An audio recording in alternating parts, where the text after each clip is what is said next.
Buenas noches, mi nombre es Gabriela Caballero, soy alumna de la Universidad Nacional Autónoma de Honduras, CRAE Tocoa. Estoy en la clase de macroeducación y estamos ahorita en una entrevista con el licenciado Francisco Caballero sobre el tema, ¿verdad?, que vamos a tratar es la percepción y los desafíos del sistema educativo hondureño. Según informe de los datos que nosotros pues podemos informarnos, ¿verdad?, dice que uno de los grandes desafíos que enfrenta nuestro sistema educativo hondureño es la baja cobertura que tiene y que es uno de los grandes problemas que se plantea para las nuevas autoridades. Y también nos ofrece un dato interesante que dice que más de 146,000 niños y jóvenes están fuera del sistema educativo en los niveles de prebásica, básica y media. ¿Cómo describiría usted el estado actual del sistema educativo hondureño? Sí, buenas noches. El estado actual del sistema educativo hondureño, la verdad que está atravesando un problema grande. Sobre todo uno de ellos es la cobertura y otro de ellos es la calidad educativa. Así que el problema que atraviesa la educación es enorme, mencionando que el presupuesto que se asigna cada año no es suficiente. Que se asigna sí cada año, pero no es suficiente por los grandes factores y los grandes problemas torales que afectan al sistema educativo. ¿Cuáles son los aspectos positivos que destacaríamos del sistema educativo nacional? Bueno, uno de los aspectos positivos que podemos destacar es, podemos decir, los docentes, el pago que hace el gobierno a los docentes, pero que incluso se vuelve insuficiente porque no hay suficientes docentes para la demanda de la cantidad de alumnos que existen en el país. Sin embargo, otro aspecto positivo es, podemos decir, algunos centros educativos que por esfuerzo de los padres y de los docentes y poco de la Secretaría de Educación están en buenas condiciones. Eso podríamos decir lo poco positivo que tiene el sistema educativo, porque hay muchas falencias, falta material educativo, falta preparación para el docente. Así que podemos mencionar muy poco de lo positivo que tiene el sistema educativo actualmente. Y como nos mencionaba el licenciado, ¿verdad?, hay bastantes debilidades en cuanto a los recursos y por eso se plantea la siguiente pregunta también. ¿Cuál es la relación entre el método económico y la relación entre la educación? Aquí también entraría la siguiente pregunta. ¿Está la educación contribuyendo a generar los profesionales que el desarrollo del país necesita? Bueno, ese es podemos decir, una pregunta importante, porque el sistema educativo precisamente tiene ya aproximadamente unos 16 años. El actual currículum nacional básico prácticamente está quedando desfasado. Se le han hecho algunos pequeños remiendos, pero no es suficiente. Necesitamos ya de un nuevo currículum nacional básico, pero que no haya copia. No podemos copiar un currículum de México, de Chile, aunque ellos han sobresalido en educación. Necesitamos nosotros crear un currículo propio, un currículo catracho, un currículo hondureño, donde se pueda regionalizar la educación, donde necesitamos profesionales, por ejemplo, en la parte agropecuaria, en el departamento de Colón, en el departamento de Olancho. Necesitamos más jóvenes técnicos en Francisco Morazán, en Cortés. Entonces, lo que está pasando es que el currículum no está de acuerdo a las necesidades tanto de los educandos como de las propias empresas que demandan de estos profesionales. ¿Considera usted que la pandemia que se avecinó en el año 2020, ¿verdad?, ha agravado el problema de la baja cobertura del sistema educativo? Sí, efectivamente, la pandemia vino a agudizar el sistema educativo. Ya había un problema, pero iba marchando un poco bien, avanzando de a poco, pero los 2 años de pandemia tuvimos un retraso enorme en el sistema educativo, sobre todo en cobertura y calidad, porque la calidad depende de muchos factores que que tienen que incluir al docente, tienen que incluir al padre de familia y a la propia Secretaría de Educación. El problema de cobertura en la pandemia se generó porque se empezó con un método, podemos decir, virtual, donde no había capacidad en el país. ¿Sí? Los mismos docentes no manejamos la parte tecnológica. Entonces, ¿cómo nosotros, si no la manejamos, vamos a enseñar a los estudiantes? Entonces ahí se creó un gran vacío educativo, donde se quiso hacer de una forma virtual. Los jóvenes tienen su aparato inteligente, su celular, incluso tablet, incluso computadora, pero la forma de usarla es de manera diferente, es en redes sociales y no exactamente de una manera positiva. Entonces, la pandemia vino más bien a decaer en la parte de cobertura. Hoy hay muchos jóvenes que están fuera del sistema educativo a raíz de la pandemia. Desde su experiencia, licenciado, ¿cuáles considera que son los mayores desafíos que enfrenta el sistema educativo hondureño? Bueno, uno de los mayores desafíos que enfrenta el sistema educativo es que el sistema educativo ya dio un giro. Como cuando dio el giro de la escuela escolástica, que pasamos a un sistema donde se le da mejor trato al niño, y ahora no hemos dado ese paso, ese salto que es de una educación, por decirlo así, de aula, de una educación donde se dan clases magistrales, a una educación técnica, a una educación práctica, a una educación tecnológica. No se ha dado ese paso y ese es el gran desafío. El problema es que para generar esto hay que crear las condiciones. En primer lugar, hay que preparar al docente. En segundo lugar, hay que tener las condiciones para poder tener internet en todos los centros educativos, tener energía eléctrica en todos los centros educativos y tener por lo menos los servicios básicos en todos los centros educativos. Y este salto no lo ha dado la Secretaría de Educación porque estamos hablando de una buena cantidad de presupuesto que el gobierno nunca lo va a asignar. Entonces, vamos de a poco lo que se va consiguiendo a nivel internacional, algunas ONG, y entonces así se va avanzando, digamos que es mínimo lo que se avanza. Muy bien, ¿qué mejoras o cambios cree que sería necesario para fortalecer todas estas áreas que usted nos está mencionando en cuanto, ¿verdad?, a calidad y educacional de nuestro país se refiere? Bueno, yo creo que por lo menos se puede empezar con un paso sencillo. En primer lugar, dotar de material, por lo menos de material didáctico, que cada docente en el mes de enero se le entregara, de acuerdo a su prematrícula, se le entregara la cantidad de libros con los que va a trabajar para primer grado, con los que va a trabajar para segundo grado, los que van a trabajar en el tercer nivel. Con solo los libros que se tuvieran es un paso grande. Ese es un paso grande. Pero luego, generar las condiciones, por lo menos generar las condiciones mínimas, básicas en los centros educativos, sería el segundo paso. Y por último sería generar una educación tecnológica, lo que lo mencioné, donde haya internet en la mayoría y si no en todos los centros educativos, tanto para alumnos como para docentes. Pero para llegar a esto, previamente se tiene que capacitar, se tiene que preparar al docente, que es el que va a dar el pan del saber. Cuando hablamos del sistema educativo moderno, las posiciones pueden variar. Cuando hablamos también de la depreciación de la educación que ha venido bajando, también hablamos un poquito de los valores que se dan, que se han ido reemplazando. Entonces, ya como punto final, profesor Francisco, ¿qué piensa en relación al futuro del sistema educativo nacional?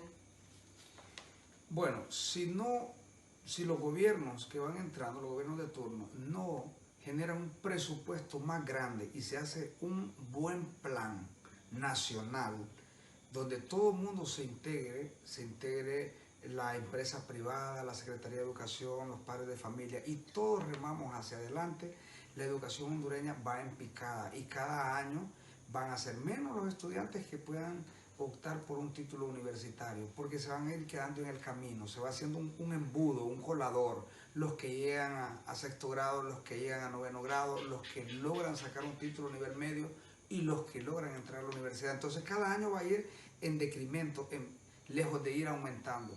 Si no se le pone ojo al sistema educativo, el sistema educativo cada día va a ir perdiendo más cobertura y perdiendo más calidad. Nosotros esperamos que se le asigne un mayor presupuesto y se haga un plan mejor. Y sobre todo un plan en el rescate de valores, porque el rescate de valores se tiene que comenzar desde el hogar. Yo creo que se tienen que hacer campañas educativas para que se empiecen a formar valores desde la familia, para que tengamos diferentes educandos en los centros educativos. Ahí radica el problema, porque si nosotros recibimos, por ejemplo, un alumno que ya viene con malos hábitos desde casa, va a ser bien difícil que nosotros los enderecemos en el centro educativo. Entonces yo creo que todos tenemos que remar hacia un mismo camino en el mejoramiento del sistema educativo. Muy bien, eso sería ¿verdad? La parte final ya de esta entrevista que nos brindó.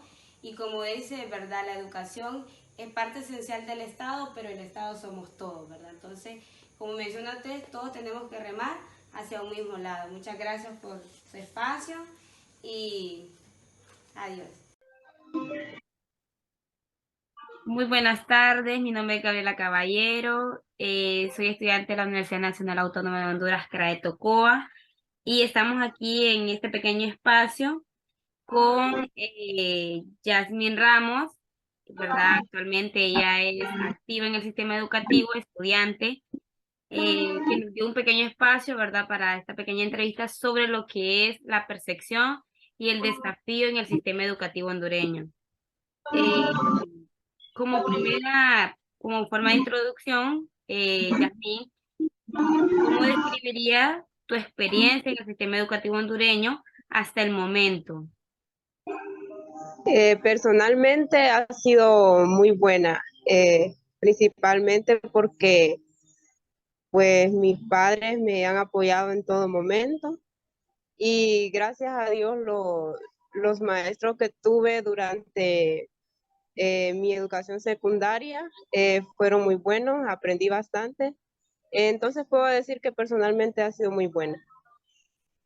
Muy bien, desde tu perspectiva, ¿cuáles son los principales obstáculos o desafíos que enfrentan los estudiantes en Honduras? Sabemos que pues son muchos, ¿verdad? Los desafíos que pues tenemos en cuanto a educación, pero me gustaría escuchar de tu parte, ¿cuáles crees que son esos principales obstáculos que enfrenta, ¿verdad? Nuestro sistema educativo?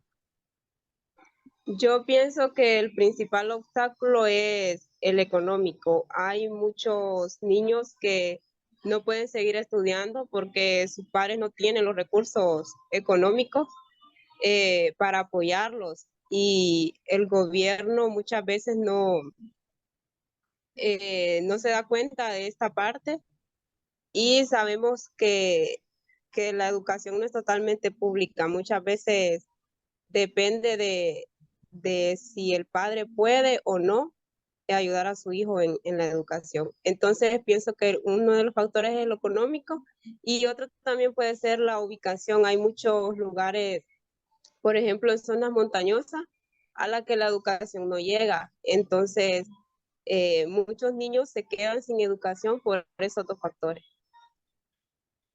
Muy bien, ¿qué cambios o mejoras te gustaría, verdad, como nosotros como estudiantes, pero en tu caso, ¿qué cambios o mejoras te gustaría ver en educación? Eh, bueno, como lo mencioné anteriormente, de que la educación tiene que llegar a todos los niños, ¿verdad? El sistema educativo se debe preocupar por esa parte, de que todas esas zonas abandonadas, donde las escuelas no están funcionando, puedan funcionar y también que la educación sea un poco más tecnológica, pero que los centros educativos también estén acondicionados para brindar una buena educación. Otro aspecto importante que hay que destacar es, ¿crees que el sistema educativo te prepara adecuadamente para el futuro? En Honduras puedo decir que no totalmente, pero mucho depende de la situación que estamos pasando en el país, ¿verdad? Muchos jóvenes se gradúan y no tienen la oportunidad de conseguir ni siquiera empleo. Entonces creo que en Honduras no prepara el sistema educativo para el futuro. Muy bien, y acá viene otro punto bastante importante que también hay que resaltar, es que ¿crees que el sistema educativo fomenta la creatividad y la innovación? En algunos centros educativos sí, por ejemplo, en la mayoría de ciudades, en los institutos que están, digamos, en el centro de la ciudad, sí fomentan esa parte, porque cuentan muchos de estos institutos con las herramientas necesarias. Pero hay unas zonas en las que no se puede, solo se tiene la parte teórica, se puede decir, y no se puede llevar a hacer algo práctico porque no se tienen las herramientas necesarias para hacerlo. Muy bien, Yasmin, ya para finalizar lo que es esta pequeña entrevista, eh, ¿crees que el sistema educativo brinda las herramientas necesarias para tener éxito en la vida educativa? No totalmente porque aunque el currículo nacional básico está hecho de una forma en que el alumno construye su propio conocimiento, no le da a los centros las herramientas para que puedan eh, dar una educación de calidad. Y los maestros muchas veces hacen lo que pueden con lo que tienen a mano. Entonces falta mucho que mejorar en el sistema, acondicionar las instituciones, que la educación llegue a todos los niños y que los maestros estén capacitados para enseñar en una época globalizada en la que la tecnología es la protagonista. Sí, como sabemos nosotros, ¿verdad? De primera mano, pues como estudiantes, sabemos que en cuanto a los recursos y herramientas, pues a veces no contamos con lo básico como los libros, a veces hay centros educativos que no tienen ni sillas, en la parte, ¿verdad? De estructuras de los centros hay mucho todavía trabajo por hacer y nosotros como estudiantes, ¿verdad? Miramos todos esos pequeños, bueno, no pequeños, sino que grandes desafíos que tiene la educación y también en cuanto al aprendizaje, ¿verdad? Que tiene que ser, pues, más avanzado. Sabemos que, como usted mencionó, más vamos a pasos agigantados con lo de la tecnología, estamos en un mundo globalizado, donde también tenemos que ir de la mano junto con ellos, ¿verdad? Entonces, muchas gracias por brindarme este espacio y esto pues va a ser desde este momento, de este pequeño espacio, nada más esta pequeña entrevista. No sé si usted tiene un mensaje para mandarle, ¿verdad? Pues a los encargados del sistema educativo, pues que tal vez nuestra voz se escuche, ¿verdad? Más allá de lo que es este video. Sí, que pongan mucha atención cuando los niños se salen de las instituciones, no es porque ellos quieran, sino porque por el factor económico o por otros problemas sociales a los que se enfrentan y que brinden a las instituciones y a los maestros las herramientas necesarias para que pueda haber una educación de calidad para todos. Bueno, nos vemos y muchas gracias. Muchas gracias.